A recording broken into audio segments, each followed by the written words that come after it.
মানব পাচারকে না বলুন, মানব পাচারকে না বলুন, বাল্যবিবাহকে না বলুন। ২১-এর চেতনায় যখন উত্তাল সারা দেশ, তখন মাদারীপুরে আয়োজিত হলো এক ভিন্নধর্মী সম্মাননা অনুষ্ঠান।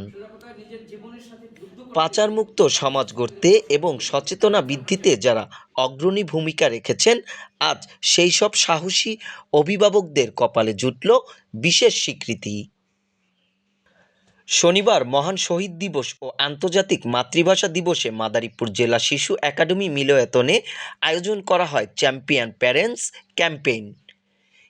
ইউএস ডিপার্টমেন্ট অব স্টেট এবং উইনরক ইন্টারন্যাশনালের সহযোগিতায় এই মহতী উদ্যোগের বাস্তবায়নকারী সংস্থা ছিল রাইট যশোর। নিজেদের সন্তানদের নিরাপদ রাখার পাশাপাশি সমাজকে পাচারমুক্ত করতে সচেতনামূলক কাজে অংশ নেওয়ায় এদিন ২০ জন অভিভাবকের হাতে তুলে দেওয়া হয় বিশেষ সম্মাননা। আমি প্রোগ্রাম অফিসার হিসেবে কাজ করতেছি রাইট যশোর। এফএসটিএপি প্রোগ্রামের অধীনে রাইট যশোরের আয়োজনে ইউএস ডস এবং উইনরক ইন্টারন্যাশনালের সহযোগিতায় আমরা চ্যাম্পিয়ন ক্যাম্পেইন এবং চ্যাম্পিয়ন প্যারেন্টস সম্মাননার আয়োজন করেছি। এখানে কিছু চ্যাম্পিয়ন প্যারেন্টসকে আমরা সম্মাননা প্রদান করেছি।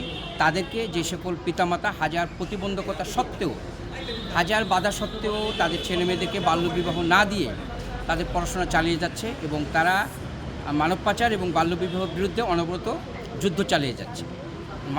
মানব পাচার এবং বাল্যবিবাহ একটা সামাজিক ব্যাধি, এটার বিরুদ্ধে আমাদের সামাজিক আন্দোলন গড়ে তুলতে হবে। অনুষ্ঠানে উপস্থিত ছিলেন বিভিন্ন স্বেচ্ছাসেবী সংগঠনের নেতৃবৃন্দ। আয়োজকরা বলেছেন, এই ২০ জন চ্যাম্পিয়ন প্যারেন্টস এখন থেকে সমাজে সচেতনতার বাতিঘর হিসাবে কাজ করবেন। অভিভাবকদের এই সক্রিয়তা ভবিষ্যতে মানব পাচার প্রতিরোধে একটি শক্তিশালী দেয়াল তৈরি করবে, এমনটাই প্রত্যাশা সংশ্লিষ্টদের। আমার যখন বিয়ে হয়েছে ১৫ বছর বয়সে আমি বাল্যবিবাহ জড়িত ছিলাম। আমার বাবা মা ভুল করছে, হয়তো আমি সেই ভুলটা করবো না। আমার মেয়েরা আমার বয়স পাড়িয়ে গেছে, এই জন্য আমার খুব ভালো লাগছে। আমার বাবা মা ভুল করছে, আমি হয়তো সেই ভুলটা করিনি, বা আমি সেই হিসেবে আমি গর্বিত যে আমার ছেলে মেয়ে অনেক খুব কষ্টের ভিতরে আমি মানুষ করতেছি। আমার ছেলে কাঠমিস্ত্রি, আমার স্বামী কাঠমিস্ত্রি, আমি হচ্ছে গৃহিণী, বাড়ি বসে ওদের কাজ করিয়া জমিতে কাজ করি ওদের সামনে। তাই আমি রাইট যশোর থেকে আমাকে ডাকা হয়েছে, এই জন্য খুব গর্বিত, খুব ভালো লাগতেছে। আর রাইট যশোরের আমি তাদেরকে ধন্যবাদ জানাচ্ছি। আমার 4 মেয়ে, আমার মেয়েদেরকে বাল্য বিবাহ দেয়নি, ওদেরকে পড়ালেখা করে পথে দাঁড়ানোর মতো চেষ্টা করতেছি।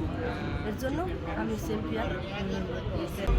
আমার 4টি ছেলে মেয়ে, বড় মেয়ে গৃহিণী, ছোটো মেয়ে প্রাইমারি স্কুলের শিক্ষক, আর বড় ছেলে মেডিকেলের স্টুডেন্ট, আর ছোটো ছেলে ঢাকা ইউনিভার্সিটির কি কারণে এই সম্মাননা পেলেন?